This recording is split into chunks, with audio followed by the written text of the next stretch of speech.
देखिए साहब, शिवम भाई बहुत अच्छा संचालन कर रहे हैं इस कवि सम्मेलन का। इनकी एक आदत है, ये सुबह उठेंगे, लोटे में पानी भरेंगे और पत्नी के मुंह पर छिड़क देंगे। जब एक बार हो गई, दो बार हो गई, तीन बार हो गई, इनके पिताजी ने देखा तो इनको अपने पास बुलाया, बेटा इधर आ, तू डेली बहू के मुंह पर पानी छिड़कता है, कोई टोटका करता है क्या? बहू ये बोले कि नहीं पापा जी ऐसी बात नहीं है। अब इनकी बात का जवाब सुनना और थोड़ा सा आनंद लेना शुरू करना। इन्होंने कहा पापा जी ऐसी बात नहीं है, कल मैं सब्जी मंडी गया था, सब्जी वाले से सब्जी खरीद रहा था तो बता रहा था कि पानी छिड़कने से माल ताजा बना रहता है। जिंदाबाद। उसके बाद साहब इनके पिताजी को बहुत गुस्सा आया। उनके पिताजी 3-4 तमाचे इनके गाल पे दिए, बेवकूफ इतनी देर से मुझे बता रहा है तू, अगर तू पहले बता दिया होता तो मेरा माल अब तक बासा क्यों होता? क्या बात है, अब समझ में आ रही है। देखिए साहब, एक दिन मैं भाई शिवम जी के घर पे गया, इनका बेटा मुझे बाहर ही खड़ा मिल गया। मैंने कहा बेटा पापा हैं? बोला कौन से वाले?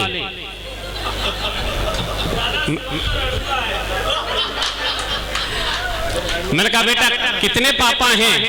बोला लिखित पढ़त में तो 5 हैं। मैंने कहा 5 पिताजी? क्या हाँ अंकल। अंकल ताज्जुब कह सकते, क्यों मान रहे हो? अगर आपके गिनाऊंगा तो पूरे 6 बैठेंगे। अब उस बच्चे का जवाब सुनना था, आनंद लेना उसकी बात का। मैंने कहा बेटा बता 6 पिताजी मेरे कैसे हैं? बोला परम पिता परमात्मा सबका पिता होता है कि नहीं होता है? मैंने कहा होता है। तुम्हारे अपने पिताजी तुम्हारे हैं कि नहीं हैं? मैंने कहा हैं। अपनी पत्नी के पिताजी से क्या कहते हो? मैंने पिताजी। कितने हो गए? मैंने कहा 3। चौथा बताऊं? मैंने कहा बता। राष्ट्रपिता महात्मा गांधी। और 5वें का आनंद लेना, थोड़ी तालियां उठाना साहब। 5वां उसने बताया कि गाय हमारी माता है, तो फिर सांड कौन हुआ? और 6वां अगर आपकी समझ में आ जाए तो पीछे वाले भी तालियां उठाएं साहब। 6वां उसने बताया कि भाई साहब अंकल जी जब अपनी कहीं दबती है, कहीं फंसती है तो गधे को भी बात बना लेते हैं। क्या बात है। ब्याह बारात तो सब आप भी करते होगे, मैं भी एक बारात में गया, वहां पर सजा समरा दूल्हा, वहां पर भी बरमाल का कार्यक्रम होना था। सजा समरा दूल्हा स्टेज पर बैठा था, सामने से दुल्हन अपनी 2 सहेलियों के साथ हाथ में बरमाल लेकर के आती है। इतने में साहब फोटोग्राफर रूपी प्राणी प्रकट होता है, जो यहाँ भी बराबर हो रहा है। फोटोग्राफर तो बड़ा भयंकर प्राणी होता है। एक जगह तो उसने पंडित जी से फेरे दोबारा डलवा दिए।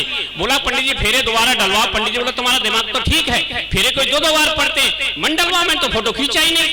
मजबूरी में पंडित जी को दोबारा फेरे डलवाने पड़े। उसी तरह से उसने दिशा निर्देश देना शुरू किया, अरे बहन जी दुल्हन के बाएं हाथ को थोड़ा सा ऊपर रखिए, दाएं हाथ को थोड़ा सा नीचे रखिए। फिर भी साहब उसको संतोष नहीं हुआ, उसने दुल्हन का हाथ पकड़ा, इस तरह से माला पकड़ो तब फोटो सही आएगी। मैंने कहा फोटोग्राफर भाई ये बात मेरी समझ में नहीं आई, तूने सबके सामने दुल्हन का हाथ पकड़ लिया।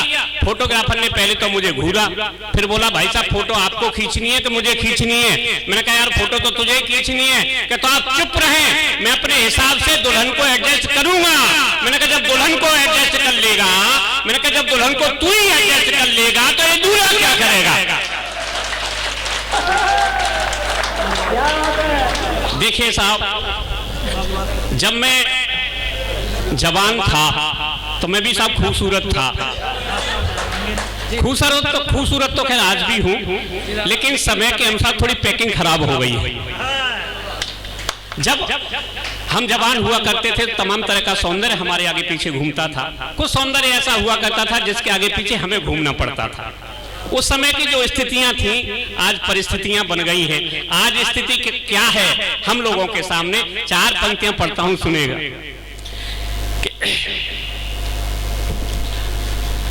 जवानी में लगता था कि हमसा कोई दिलदार नहीं है। जवानी में लगता था कि हमसा कोई दिलदार नहीं है, मोहब्बत धोखा है, इसमें सच्चा प्यार नहीं है। और उम्र के उस पड़ाव पर आ चुके हैं हम, अब तो कोई राखी बांधने को भी तैयार नहीं है। अब तो कोई राखी बांधने को भी तैयार नहीं है। और सब लड़कियों के बीच में अपनी क्या पोजीशन है इस समय कि सहेलियों में किलोल कर चली जाती है।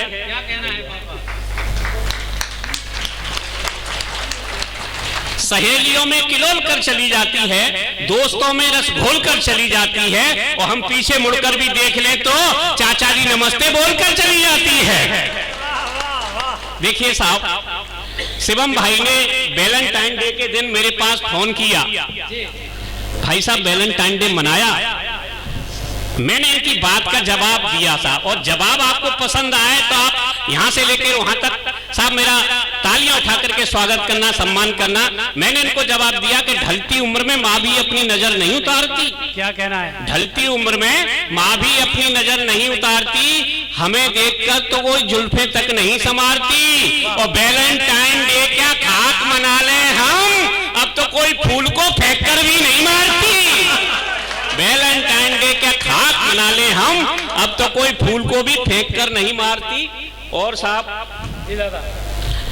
कुछ महिलाएं आपस में बातचीत कर रही थी। महिलाएं कभी शांति से तो बैठ ही नहीं सकती हैं, यहाँ तो बड़े आराम से बैठी हैं, कोई दिक्कत वाली बात नहीं है।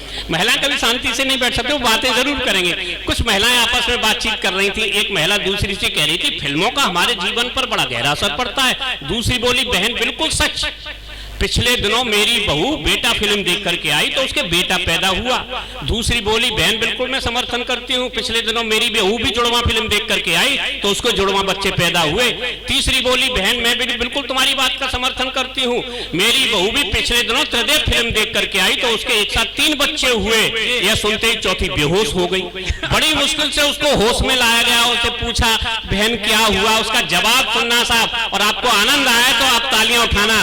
और उसने रोते हुए कहा बहन मुझे तो बड़ा डर लग रहा है, तुम्हारी बहू बेटा फिल्म देख करके आई तो बेटा पैदा हुआ, इनकी बहू जुड़वा फिल्म देख करके आई तो जुड़वा बच्चे पैदा हुए, इनकी बहू त्रिदेव फिल्म देख करके आई तो 3 बच्चे पैदा हुए।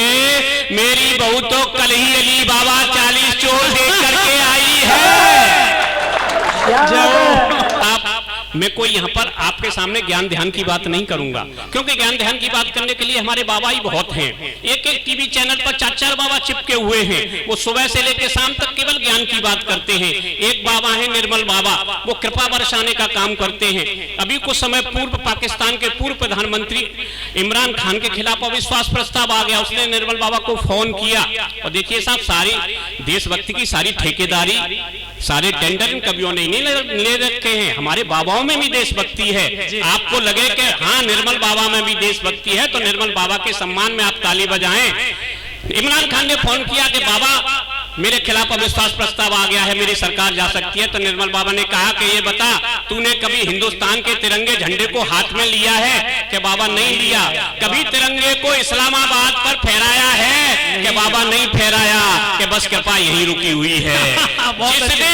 जिस दिन तू तिरंगे को इस्लामाबाद पर फहरा देगा कृपा आना शुरू हो जाएगी। लेकिन उस दुष्ट ने ऐसा नहीं किया तो उसकी सरकार चली गई। तब 4 पंक्तियां पढ़ता हूं साहब, तिरंगे के सम्मान में, तिरंगे की शान में 4 पंक्तियां पढ़ता हूं। जो तिरंगे को प्यार करते हैं, जो तिरंगे से मोहब्बत करते हैं, निश्चित रूप से मेरा समर्थन करेंगे। कि अपनों से गद्दारी करता जीवन भर वह रोता है, अपनों से गद्दारी करता जीवन भर वह रोता है, और सीमा पर चौकन्ना रहता नींद चैन की सोता है। अच्छों को कदमों पर झुकने को मजबूर करे, इतना दम तो अमर तिरंगे झंडे नहीं होता है। इतना दम तो अमर तिरंगे, इतना दम तो अमर तिरंगे झंडे में ही होता है। और साहब मैं यहाँ पर लंबी चौड़ी कविता सुना के आपके प्राण नहीं पीना चाहता। कभी कभी ऐसा होता है कि जो लंबी कविता होती है बड़ा प्रॉब्लम क्रिएट कर देती है। एक जगह साहब एक कवि ने लंबी कविता एक जगह कवि सम्मेलन हो रहा था, ऐसे ही आप जैसे सुधी लोग बैठे हुए थे, कवि सम्मेलन सुन रहे थे, सामने मुख्य अतिथि बैठे हुए थे। एक कवि आया, उसने एक लंबी कविता सुनाई, 3-4 कविता के बंद सुनाए, सामने बैठे मुख्य अतिथि के सीने में दर्द हुआ, उन्हें अस्पताल ले जाएगा, वो भगवान को प्यारे हो गए। मामला बड़े लोगों का था, पैसे वाले लोगों का था, तो इसलिए मामला कोर्ट में पहुंचा और जज भी साहब लक्ष्मी के आगे झुक गया और उसने बिना सोचे समझे कवि को फांसी की सजा मुकर्रर कर दी। और दलील ये दी कि कवि की लंबी कविता सुनकर के मुख्य अतिथि के सीने में दर्द हुआ और वो भगवान को प्यारे हो गए। आपको पता है जिसको फांसी की सजा दी जाती है उससे उसकी अंतिम इच्छा भी पूछी जाती है। बिल्कुल। कवि को बुलाया गया, उसकी अंतिम इच्छा पूछी गई। कवि तो सब शब्दों का जादूगर होता है। अब कवि की चतुराई देखना। कवि ने कहा, जब उससे अंतिम इच्छा पूछी, कवि ने कहा कि साहब मेरी आधी अधूरी कविता सुनकर के ही मुख्य अतिथि के सीने में दर्द हुआ, वो भगवान को प्यारे हो गए। वही पूरी की पूरी कविता जज साहब मैं आपको भी सुनाना चाहता हूँ। तब एक बात कहना चाहता हूं कि जब तक हमारे न्यायालय लक्ष्मी के आगे अपना समर्पण करते रहेंगे तब तक आम आदमी को न्याय मिल नहीं सकता है। तब 4 पंक्तियां पढ़ता हूं साहब कि बेटी का अपमान जो करता वह व्यभिचारी होता है। क्या कहना है? अफसर हो ईमानदार तो वह अवतारी होता है। दस्तूर निराला लोकतंत्र का हमने भी यह देख लिया, चांदी का जूता ही अब तो सब पर भारी होता है। कि चांदी का जूता ही अब तो सब पर भारी होता है। दस्तूर निराला लोकतंत्र का हमने भी यह देख लिया, चांदी का जूता ही अब तो सब पर भारी होता है। और साहब अभी अभिषेक जी कविता पढ़ रहे थे, हमारे बीरस के कवियों में बड़ी बुरी आदत है, जब तक वो पाकिस्तान को गरिया नहीं लेते तब तक उनका काव्य पाठ पूरा ही नहीं होता है। और मैंने कहा भैया पाकिस्तान कविता का विषय है ही नहीं। पाकिस्तान कविता का विषय इसलिए नहीं है, पाकिस्तान का जितना 1 वर्ष का आम बजट होता है ना, उतने रुपयों की तो हम भारतीय लोग अपने बालों की कटिंग करा लेते हैं। मैं नहीं कह रहा, ये सर्वे में आया है कि जितना पाकिस्तान का आम बजट होता है उतने की तो कटिंग भारतीय अपने बालों की कटिंग करा लेते हैं। और मैंने साहब जितना उसका रक्षा बजट होता है ना, उतने से ज्यादा तो हमारे बाबा चिलम फूंक लेते हैं। और जितने उसके वहां सैनिक हैं उससे ज्यादा तो हमारे यहाँ कैदी हैं। कैदियों से कह दो जाओ सजा माफ, दूसरे दिन पता चली कि पाकिस्तान साहब